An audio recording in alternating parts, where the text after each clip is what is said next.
आज हम आपके लिए लेकर आए हैं एक भूतिया कहानी। बहुत ही खौफनाक स्टोरी है। चलिए शुरू करते हैं। साम का घर पुराने कब्रिस्तान के पीछे था और उसके घर की छत से वह कब्रिस्तान अच्छे से दिखता था। वह रोज उस कब्रिस्तान को पार करके ही अपने काम पर जाता था। साम के दो बच्चे थे और दोनों बच्चे बड़े ही शैतान थे। बड़े बेटे का नाम राहुल और छोटे बेटे का नाम प्रेम था। एक बार गर्मी की छुट्टियों में राहुल और प्रेम की बहन सोनिया भी आई हुई थी। तीनों मिलकर रात के लगभग 11:15 एक रूम में ट्रूथ और डेयर खेल रहे थे।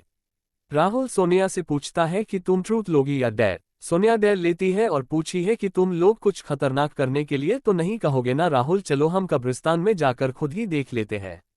प्रेम अरे भाई तुम पागल तो नहीं हो गए हो, मुझे अपनी जान बहुत प्यारी है, मैं कहीं नहीं जाऊंगा और तुम भी मत जाओ। प्रेम के मना करने के बावजूद राहुल नहीं मानता है और वह अकेले ही कब्रिस्तान की ओर चल देता है। कब्रिस्तान का दरवाजा खोलता है और अंदर चला जाता है। वह उस पेड़ की ओर भी देखता है जिस पर सोनिया को सर कटी हुई उल्टी लाश दिखी थी। राहुल खड़े होकर उस पेड़ की ओर देखता है, तभी एक अदृश्य हाथ उसके पैरों को पकड़ लेता है। रॉकी डर जाता है और जोरों से चिल्लाने लगता है, बचाओ बचाओ, छोड़ दो मुझे, मुझसे गलती हो गई, मैं फिर कभी यहाँ दोबारा नहीं आऊंगा। दूसरे कोने पर एक कब्र होती है जो कि खुली हुई होती है, उसके ऊपर खून लगा हुआ होता है। वह अदृश्य हाथ राहुल को खींचकर लाते हैं और उस कब्र में धकेलने की कोशिश करने लगते हैं। राहुल चिल्लाता है, छोड़ दो, मुझसे गलती हो गई, मैं फिर यहाँ कभी नहीं आऊंगा, मुझे मत मारो, मुझे जाने दो। साम काम से पैदल घर पहुंचने वाला ही होता है। जैसे ही वह कब्रिस्तान से गुजरता है उसे राहुल की आवाज सुनाई देती है। साम ये क्या, ये तो राहुल की आवाज लगती है, ये तो कब्रिस्तान से आ रही है, मुझे जा करके देखना चाहिए। मनोहर कब्रिस्तान में चारों ओर देखता है लेकिन राहुल कहीं नहीं दिखाई देता है। वह घर लौटकर आ जाता है और प्रेम से पूछता है कि राहुल कहाँ है। प्रेम पापा मेरे बार बार मना करने के बावजूद भी राहुल कब्रिस्तान में चला गया। वो जानना चाहता था कि सोनिया जो कह रही थी वो सच है या नहीं। साम हमारे पास समय बिल्कुल भी नहीं है, जाओ घर के मंदिर में शंख में जो जल रखा है वो जल्दी से लेकर आओ, हमें राहुल को खोजने कब्रिस्तान जाना पड़ेगा। प्रेम वो जल लेकर आता है। साम और प्रेम कब्रिस्तान में जाते हैं।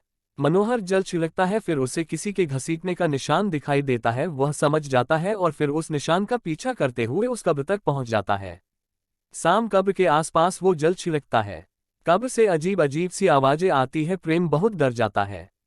साम मुझे लगता है कि श्रापित प्रेत आत्माओं ने राहुल को इस कब्र के अंदर कैद कर लिया है, हमें जल्द ही इससे निकलना होगा। तुम ये पवित्र जल आसपास छिड़कते रहो, इससे हमें वो प्रेत आत्माएं कोई नुकसान नहीं पहुंचा पाएंगी। मैं कब्र को खोलने की कोशिश करता हूँ। साम उस कब्र को खोलने की बहुत कोशिश करता है। अंत में वह कब्र खुल जाती है। उसके अंदर राहुल लथपथ बेहोश पड़ा होता है। साम राहुल को लेकर हॉस्पिटल जाता है, उसकी हालत बहुत गंभीर होती है।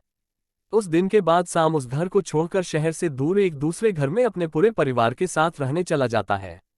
सो दोस्तों, मैं हूँ शाहजान खान। अगर आपको स्टोरी अच्छी लगी हो तो कमेंट बॉक्स में बताना और हमारे चैनल को सब्सक्राइब करना। फिर मिलेंगे अगले वीडियो में। Thank you.